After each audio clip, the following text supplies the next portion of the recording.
예. 바벨이라는 뜻이 뭔지 알죠? 왁작지껄하다, 시끄럽다. 이제 방금 하는 것이 왁작지껄한. 예. 오늘 5월은 계절의 여왕인가요?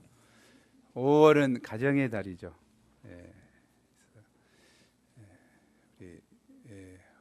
어린이날, 어버이날, 스승의 날, 스승도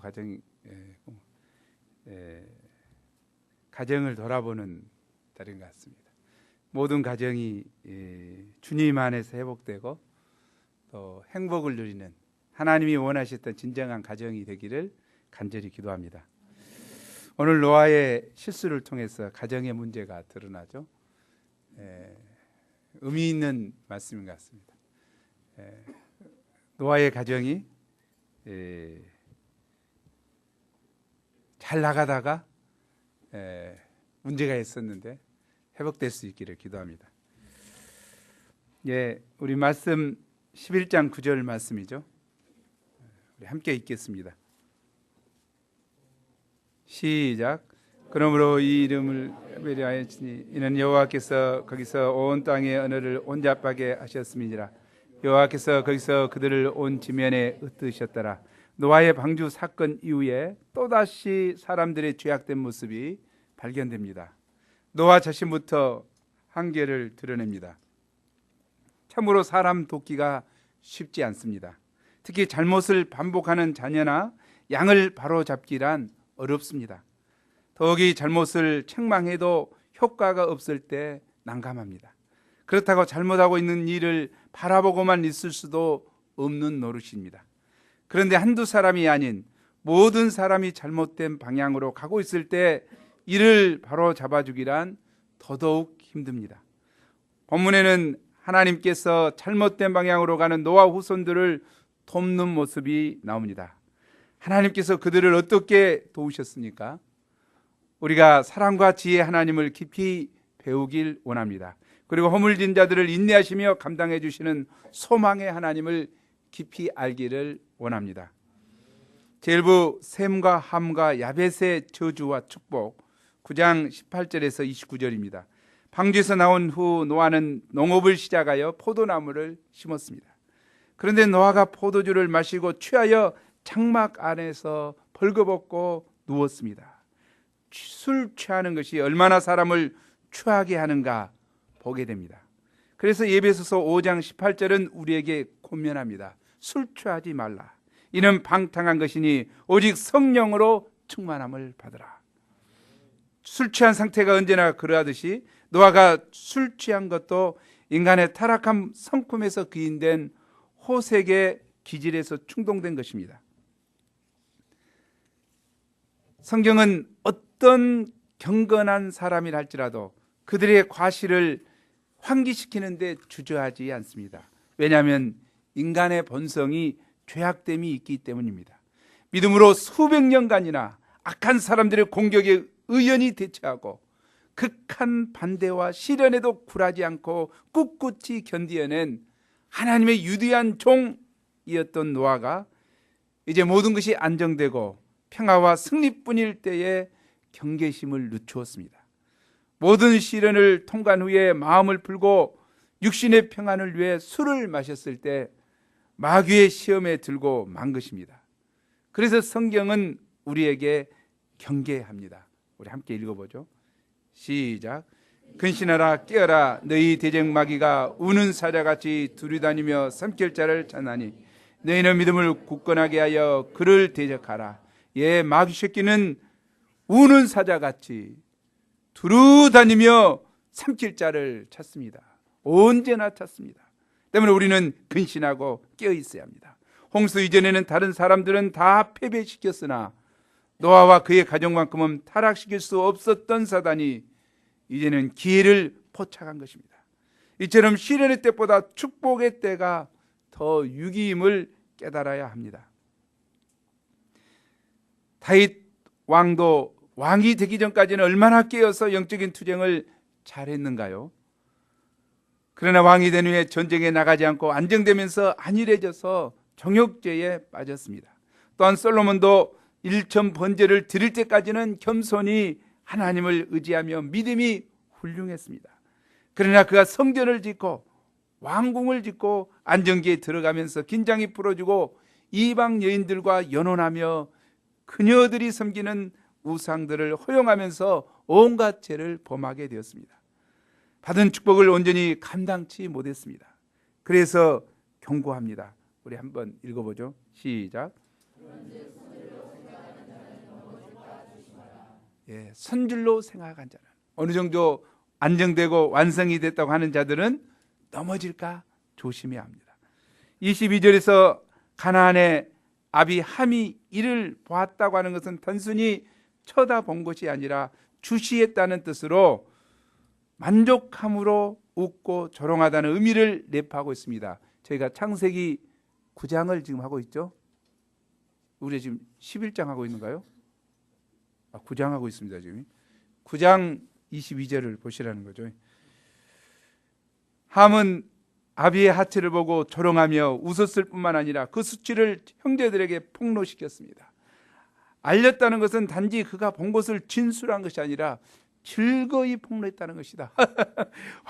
우리 아버지 말이지 하고, 그런 아버지의 죄와 수치를 안타까워하기보다 재미있다는 듯이 그것을 즐기며 그것에 관해 험담을 하였습니다. 함의 이러한 행동은 그가 아버지를 공경하지 않고 사랑하지 않았다는 것을 말해줍니다. 왜냐하면 사랑은 허다한 허물을 가리우기 때문입니다. 이렇게 해서 함은 아버지의 권위를 손상시키는 불경스러운 죄를 범한 것입니다. 함의 성품 속에는 부친의 권위에 대해서 오랫동안 마음에 품어왔던 반역적인 성향이 도사리고 있었음을 이미 분명합니다. 이것은 결국 하나님께 대한 반역을 나타낸 것입니다.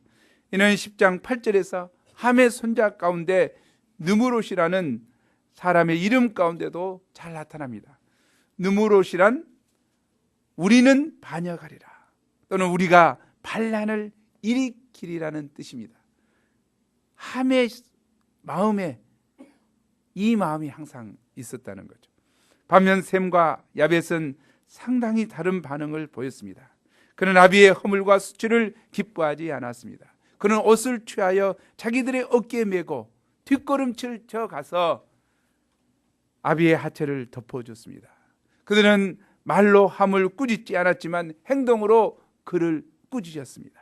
그들의 행동은 아버지에 대한 공경심과 하나님께 대한 경외하는 믿음을 증거해 줍니다. 노아가 술이 깨어 아들들이 자기에게 행한 일을 알고 각각 저주와 축복을 하였습니다. 25절에 저주를 먼저 했죠. 가나안에게. 이에 이르되 가나안은 저주를 받아 그의 형제들의 종들의 종이 되기를 원하노라. 그래서 종들의 종, 아주 비참한 노예가 되었다는 이야기죠.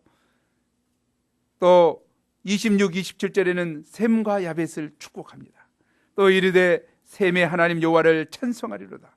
가나안은 셈의 종이 되고 하나님이 야벳을 창대하게 하사 셈의 장막에 거하게 하시고 가나안은 그의 종이 되게 하시기를 원하노라 하였더라. 결국 셈은 축복을 받아 그 후손 중에서 아브라함이 나오고 아브라함 후손 중에 그리스도가 나오는 축복을 받았습니다. 아비는 축복의 통로입니다. 아비는 그 집의 영적 권위입니다. 그런데 아비의 실수나 허물을 가려주기는커녕 오히려 그것을 보고 재미있다는 듯 고소하다는 듯이 떠벌리고 다닐 때 그에게 저주가 임할 수밖에 없습니다. 우리 잠언 말씀을 잠깐 보죠. 경고를 받죠. 시작. 아비를 조롱하고 어미 순종하기를 싫어하는 자의 눈은 골짜기에 까마귀에 쪼이고 독수리의 새끼에 먹히리라. 참 무서운 것 같아요. 우리도 정말 조심해야 될 것 같아요.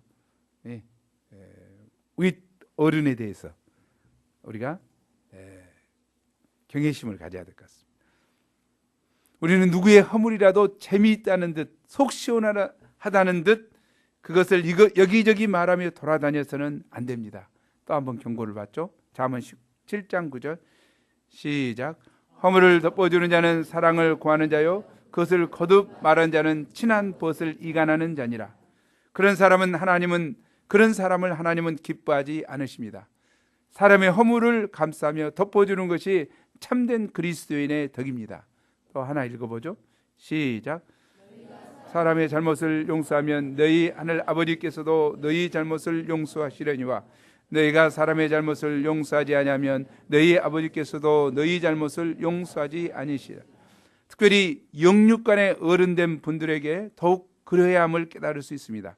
하나님의 내는 동산에서 인간이 범죄하여 자기 몸을 부끄러워하며 나뭇잎으로 가리고자 애썼을 때 그들에게 그 몸을 가려줄 수 있는 가죽 옷을 지어 입혀주셨습니다.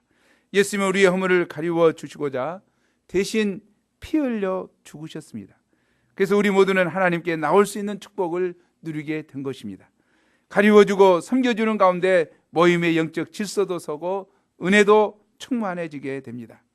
험담하기 바쁜 세상, 그래야 내가 산다는 생각으로 가득한 세상에서 우리는 상대방의 약점과 허물, 실수를 마음으로 감당해주고 가려줌으로 이 땅에 그리스도의 덕을 온전히 실천할 수 있기를 간절히 기도합니다.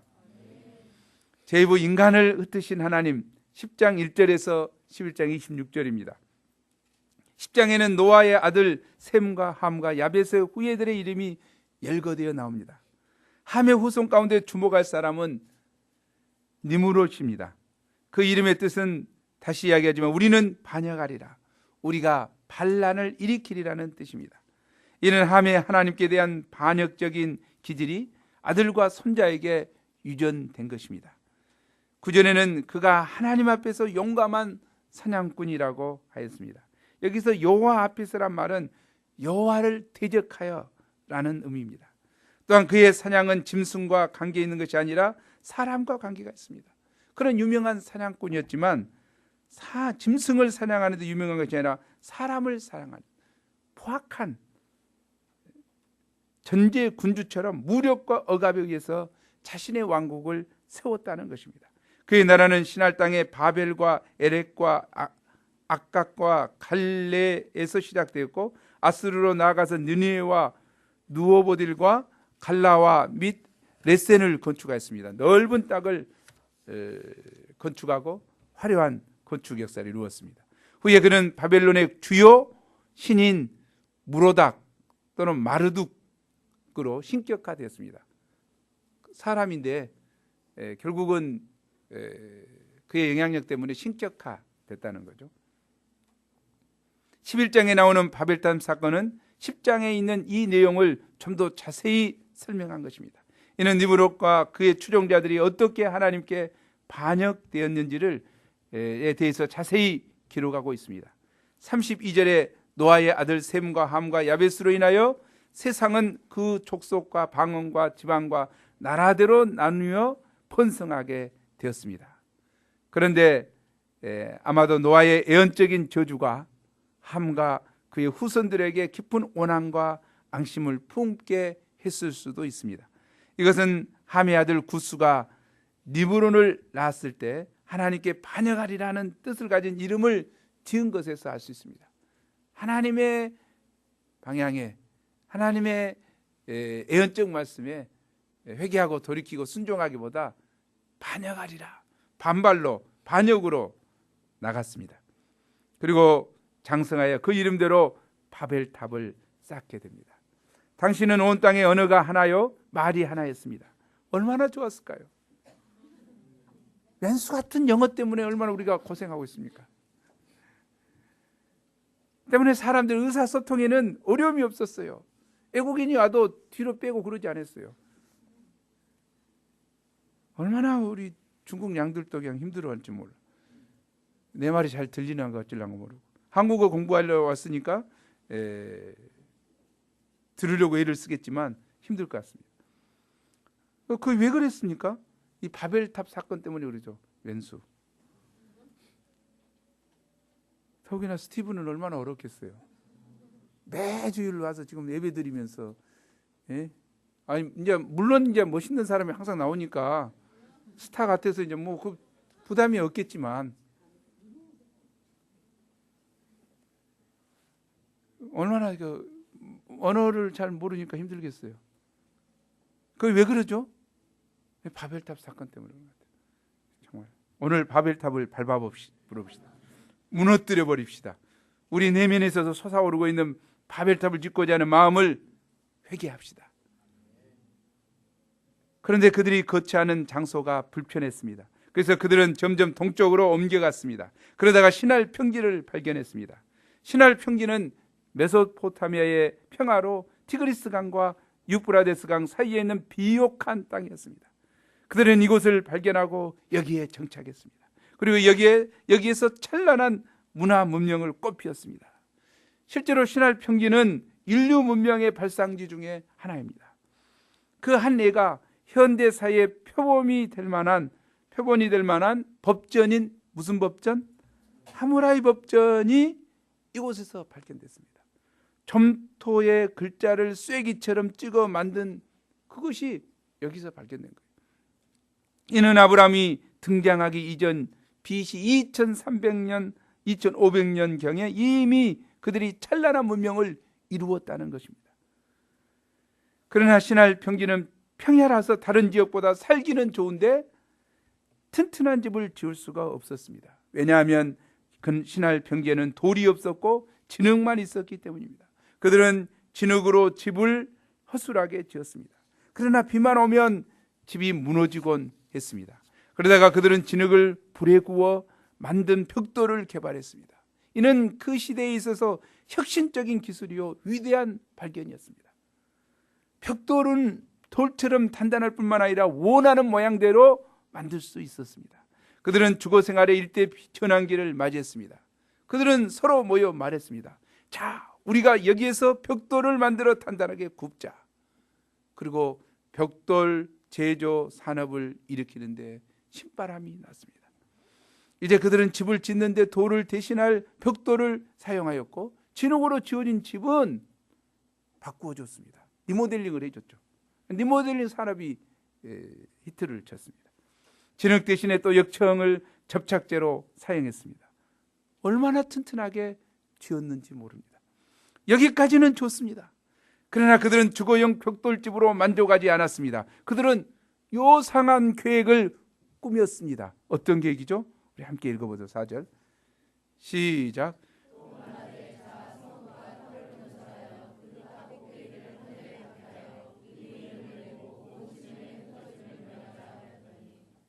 여기에는 문제가 있습니다. 벽돌로 하늘까지 닿을 정도로 높은 탑을 만들자는 것이었습니다. 그렇게 해서 하나님이 아닌 사람의 이름을 드러내고자 하는 것입니다. 그들은 벽돌을 만들 수 있도록 진흙과 불을 주시고 지혜를 주신 하나님이 아니라 사람의 이름과 영광을 드러내고자 했습니다. 더욱이 심각한 문제는 그들이 서로 흩어지지 않고 함께 모여 살고자 했습니다. 이는 온 땅에 퍼져 만물을 다스리는 축복을 얻게 하신 하나님의 말씀에 대한 반항이었습니다. 우리 흩어지지 말자. 하나님의 말씀대로 흩어지면 안 된다. 그들은 계획대로 높은 탑을 쌓았습니다. 이 사건이 역사적으로 바벨론의 기록에 나와 있습니다. 1850년에 고고학자들이 아수르의 옛 왕궁터에서 상형문자 점토판을 발견했습니다. 거기서 나온 것 중에 하나가 바벨론의 에누마 엘리시인데 거기에 바벨탑 이야기가 나옵니다. 그 기록에 의하면 바벨탑을 쌓기 위해서 벽돌을 굽는데 벽돌장마다 바벨론의 신인 마르둑의 형상을 새겨 놓았다고 합니다. 벽돌장마다 마음대로 만들 수 있으니까. 실제로 이는 탑이 아니라 성전을 지었습니다. 어떤 성전? 마르둑 신에게 바치는 신전을 지었던 것입니다. 바벨탑은 우상 숭배의 중심지였습니다. 지금도 이라크에 가면 바벨탑의 기초가 남아있는데 사각형 한 변의 길이가 약 100m 정도 된다고 합니다. 100m나 된 긴 곳에 사각으로 해서 하늘 끝까지 다 올라가니까 얼마나 크게 지었겠습니까? 사람들 동원해서 이 탑을 바벨론 사람들은 지구라트라고 불렀습니다. 고고학적으로 바벨탑 사건은 역사적인 사실입니다. 하나님께서는 사람들이 건설하는 그 도시와 쌓아올린 탑을 보시고 말씀하셨습니다. 5절이죠. 우리 함께 읽어보죠. 시작. 어쩌려고 인간들이 이러는가? 이들이 모두 한 민족인데다 또 말도 똑같이 쓰는구나. 인간들이 이런 것을 만들어내는 것을 보니 이제 마음만 먹으면 못할 것이 없겠구나. 현대 성경 번역이죠. 하나님은 이들이 도대체 무엇을 하고 있는지 참으로 기가 막혔습니다. 하나님은 인간이 하나님의 형상대로 지음받았기 때문에 무한한 잠재 능력을 가지고 있음을 인정하셨습니다. 그대로 방치하면 어떻게 될지 모른다는 것을 아셨습니다. 노아 시대처럼 하나님의 계시의 진리가 완전히 소멸될지도 모를 정도로 문제가 악화되었기 때문에 하나님께서는 개입하시고자 하셨습니다. 그리고 개입하셨습니다. 7절이죠. 함께 읽죠. 시작. 자, 우리가 내려가서 거기서 그들의 언어를 혼잡하게 하여 그들이 서로 알아듣지 못하게 하자 하시고, 하나님께서는 그들의 언어를 뒤섞어 놓으셨습니다. 그들은 서로 말이 통하지 않으니 공사가 전혀 진행되지 않았습니다. 9절이죠. 시작. 그러므로 그 이름을 바벨이라니 이는 여호와께서 거기서 온 땅의 언어를 혼잡하게 하셨습니다. 여호와께서 거기서 그들을 온 지면에 흩으셨더라. 여기서 바벨은 혼란, 혼합, 혼동이라는 것입니다. 하나님께서 그들의 언어를 혼잡게 하시어 커뮤니케이션을 단절시키셨습니다. 벽돌을 달라가면 망치를 갖다 주고, 물을 달라가면 못 알아들고 멍 때리고 있고, 이로 인해서 그들의 힘을 합할 수가 없었죠. 마음이 통하지 않고 상하고 서로 새끼 뭐 이것 갖고 와라, 이거 뭐 하고 있어 하고 이게 싸우다가 말 통하는 사람끼리 아이고 모르겠다, 우리끼리 가불자. 그리고 흩어지게 됐습니다. 온 지면으로 흩어졌어요. 나라와 나라의 말이 다르다는 것은 좀 생각해 볼 필요가 있어요. 머리가 있으면. 어떻게 말과 말이 달라졌을까? 참 그러잖아요. 말이 질서가 없는 말들이 아니고 다 질서가 있는 말이잖아요. 이렇게 나누어지는 것은 하나님이 바벨탑에서 인간을 흩으신 역사적 증거인 것을 우리가 알 수 있습니다. 하나님 언어를 혼잡게 하심으로 인간의 도모를 깨뜨리시고 그들이 더 이상 죄 지어 나갈 수 없게 하셨습니다. 그러므로 우리는 말할 때마다 교만을 경계하고 겸손히 하나님을 인정하는 말을 해야 합니다. 그러나 우리가 또 나눠져요. 또 나눠진다고. 이게 겸손히 하나님을 인정하고 하나님 앞에 말할 때 조심스럽게 말을 제어하면서 우리가 해야 되겠습니다. 그러면 하나님께서 그들의 언어를 혼잡하게 하여 지면에 흩으신 이유가 무엇이었습니까? 첫째, 그들에게 축복의 기회를 주기 위해서였습니다. 홍수 심판 후에 노아에게 하나님이 축복하셨습니다. 어떤 복을 주셨습니까? 9장 1절에 보면 생육하고 번성하여 땅에 충만하라. 이처럼 하나님께서는 사람들이 한 곳에 모여 살지 않고 온 땅에 둘이 퍼져서 자식을 많이 낳고 땅에 충만하기를 원했습니다. 그냥 다 땅을 관리하기를 원했죠. 그런데 그들은 어떻습니까? 온 지면에 흩어짐을 면하자. 4절이죠. 온 지면에 흩어짐을 면하자. 정반대 말을 하고 있는 거예요. 그리고 그들이 똘똘 뭉쳐 있으려고 한 거죠. 그래서 하나님은 그들의 언어를 흩으심으로 흩어지게 만들으셨어요. 왜 흩어지게 만드셨습니까? 생육하고 번성하여 땅에 충만하라 하는 말씀으로 축복을 감당해라. 흩어져서 이제 그곳에서 축복을 감당하더라. 우선 흩어질 때 힘들고 어려웠겠죠. 자기 계획과 일들이 성취되지 않으니까 힘들었겠죠. 그러나 멀리 볼 때 이것은 생육하고 번성하고 충만한 하나님의 축복의 기회인 것을 우리가 영접해야 될 것 같습니다.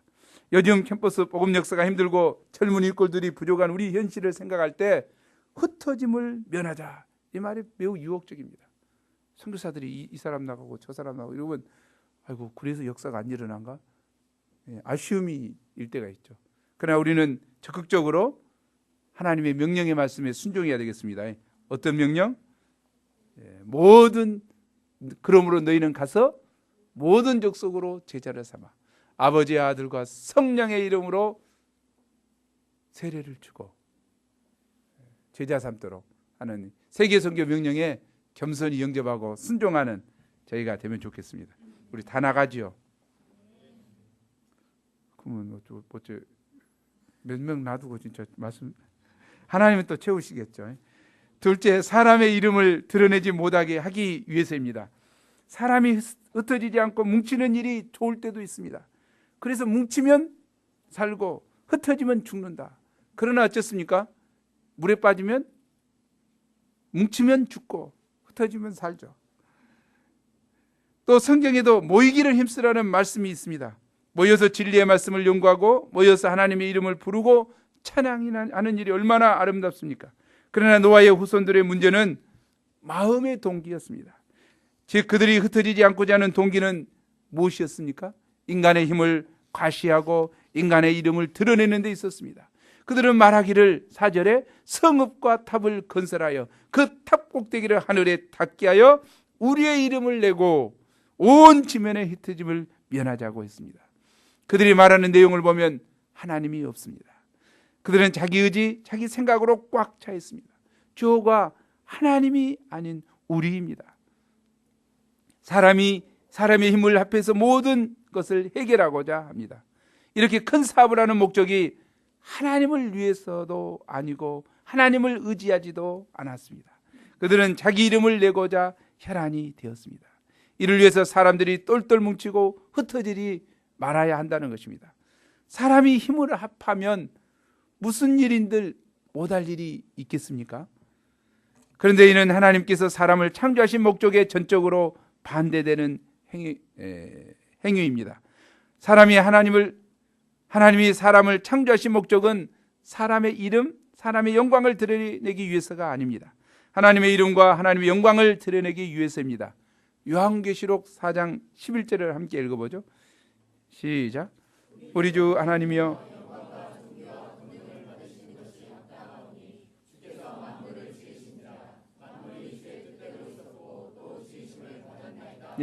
만물을 지으신 하나님께서 영광과 존귀와 권능을 받으신 것이 합당하다. 그런데 이들은 그것이 아니고 자기 이름을 높이고자 했습니다. 하나님께서는 잘못된 방향으로 가는 인생들을 그냥 놔둘 수 없었습니다. 하나님은 그들을 흩으심으로 더 이상 사람이 자기 이름을 드러내지 못하게 하셨습니다.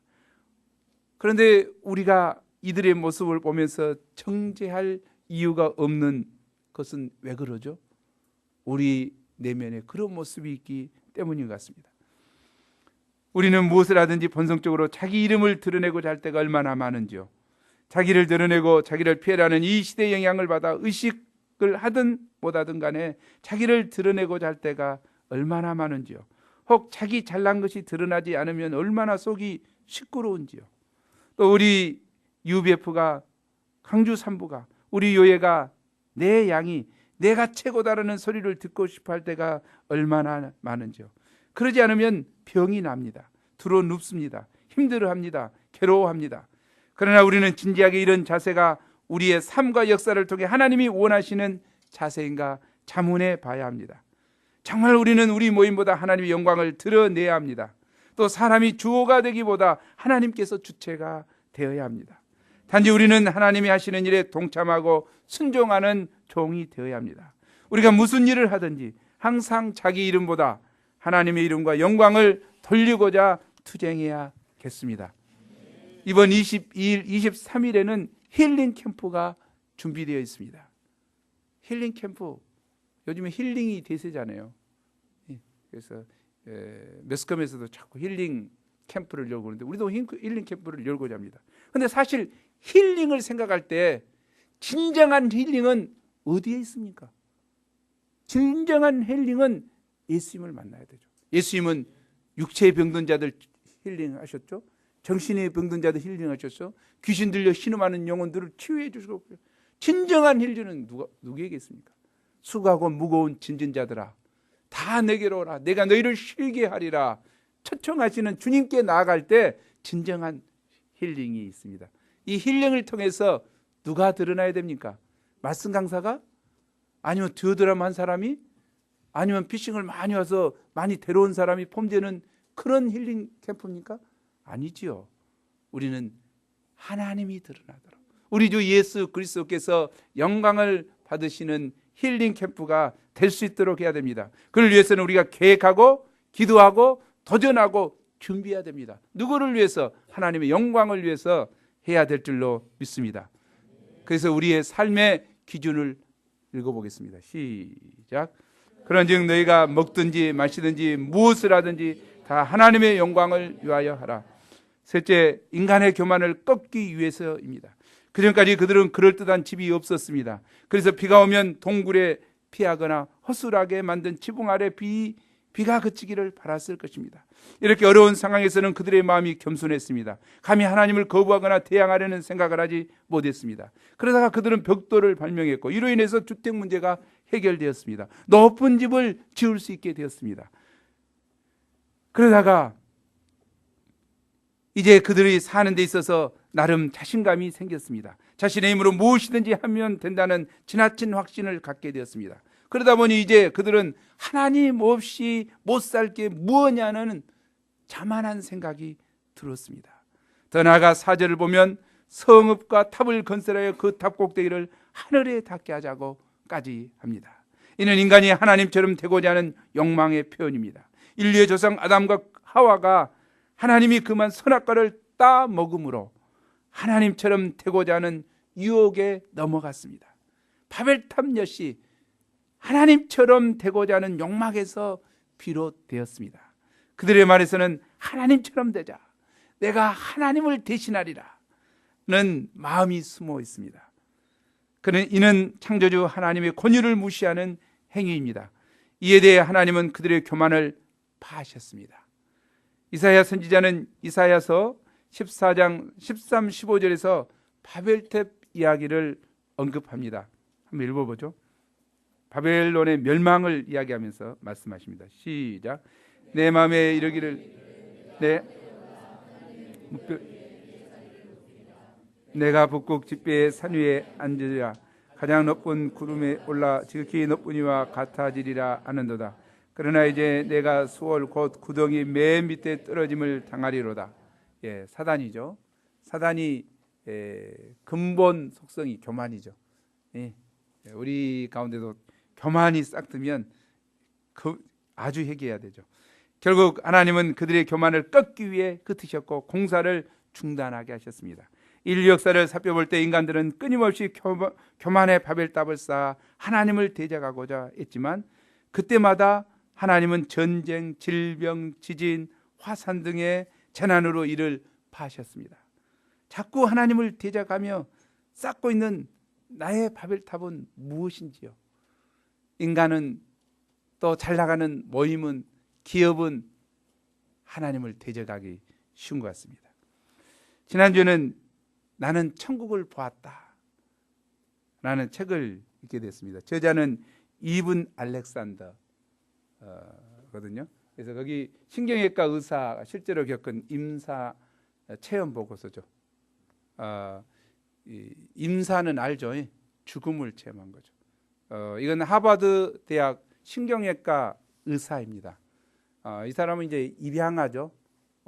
그 의사인 자기 엄마 아빠가 둘째를 낳았을 때 너무 가난해 가지고 먹고 살 적이 없으니까 그것을 의사 집안에다 이제 입양을 시켰어요. 그리고 나중에 이제 조금 살만하니까 또 이제 동생들을 낳았죠. 그래서 자기는 버림받았다는 마음이 굉장히 많았죠. 그래서 두쿠과대학을 나왔으니까 굉장히 훌륭한 대학이에요. 훌륭한 대학에서 있고 하버드 신경외과 의사가 되면서 뇌 과학에 대한 많은 논문을 썼죠. 저술하고. 그랬는데 어느 날 갑자기 자기가 뇌수막염에 걸린 거죠.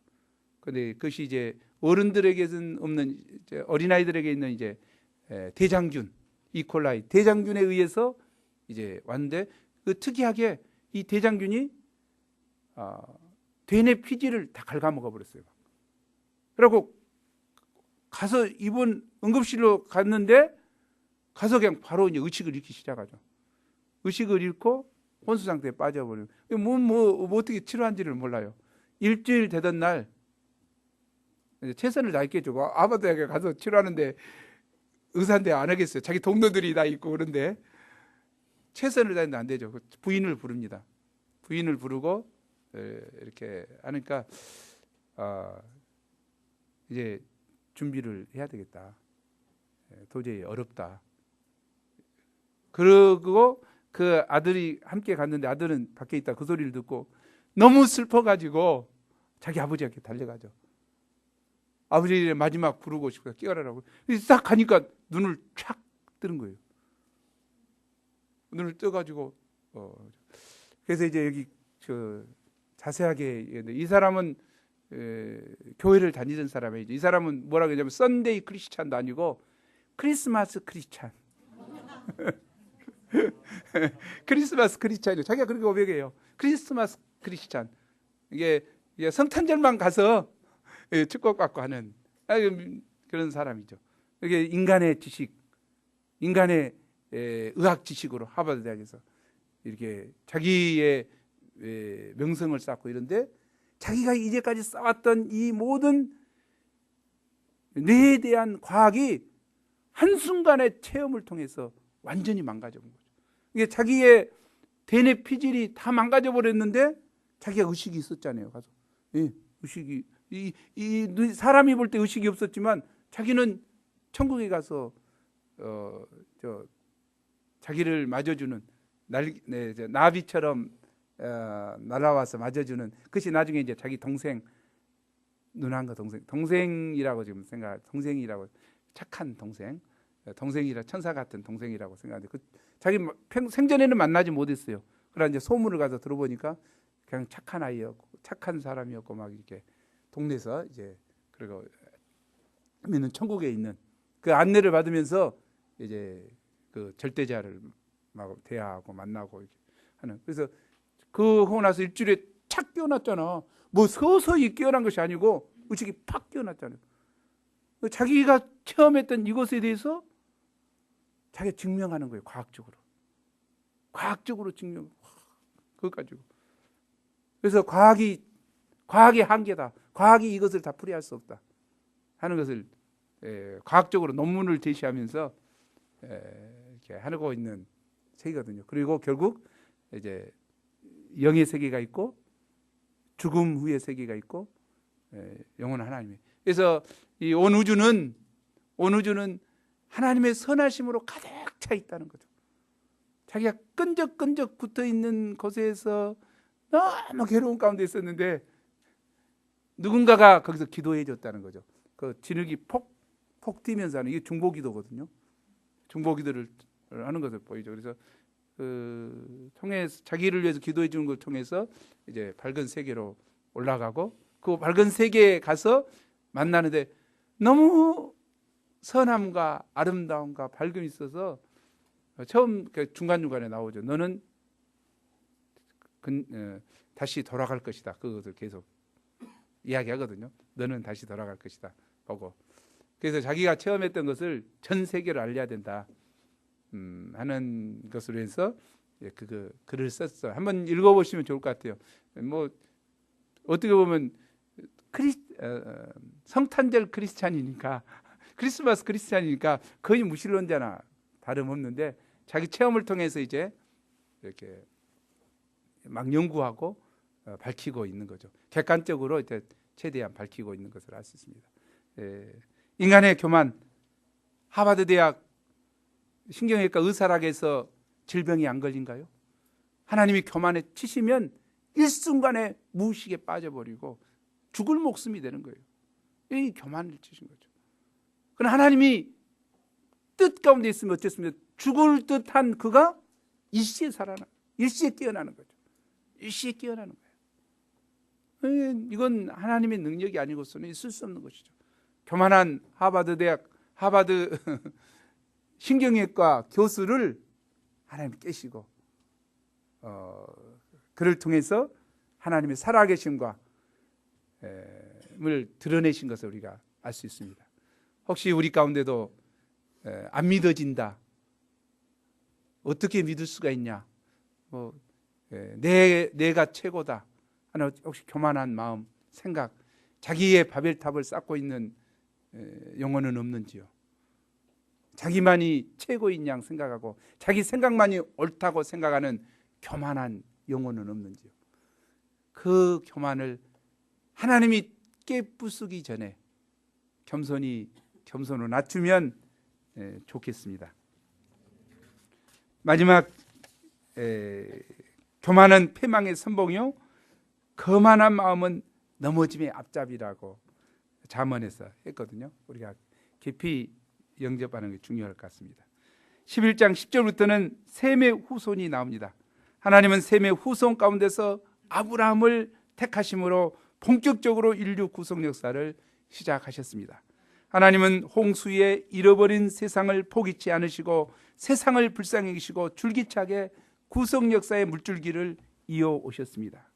하나님은 노아와의 언약을 통하여 세상을 보존하셨고 자기에게 반역하는 죄인들을 오래 참으셨습니다. 당장에 심판하기보다 바벨탑을 쌓고 또 대적하는 그들을 당장에 심판하시기보다 그들을 흩으심으로 그들을 인내하시고 품어주셨습니다.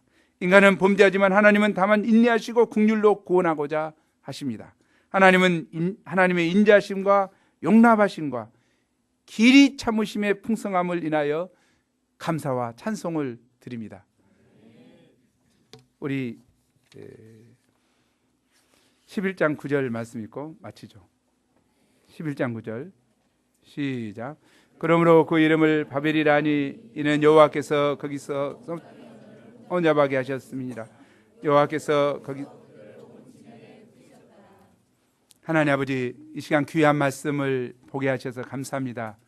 노아가 수백 년 동안 힘들고 어려운 핍박 가운데서도 믿음으로 중심을 지키고 방주를 예비하여 놀라운 구원의 역사를 이루었던 것을 봅니다. 하지만 그가 축복의 때에 참 술 취하여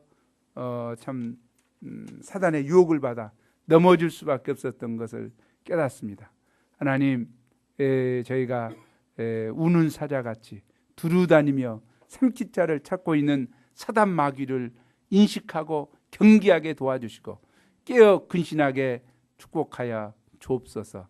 또 하나님 아버지, 참 인간은 위대한 발견을 하면 교만이 쌓여서 결국 참 하나님을 대적하고자 하는 마음이 솟아나는 것을 깨닫습니다.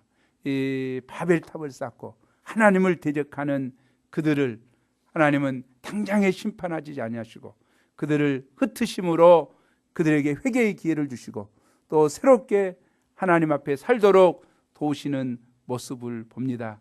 하나님의 이 인내와 참 용납하심과 오래 참으심을 찬양합니다. 이 일을 헛되이 하지 아니하고 저희가 겸손히 주님 앞에 나아가는 저희가 될 수 있도록 도와주시옵소서. 하나님, 저희의 바벨탑을 무너뜨려 주시고 아니 저희가 주님의 은혜에 의지하여 나의 바벨탑을 스스로 무너뜨리고 겸손히 하나님을 경외하며 섬기는 복된 자들이 되게 도와주십시오. 감사합니다. 감사하고 예수님 이름으로 기도합니다.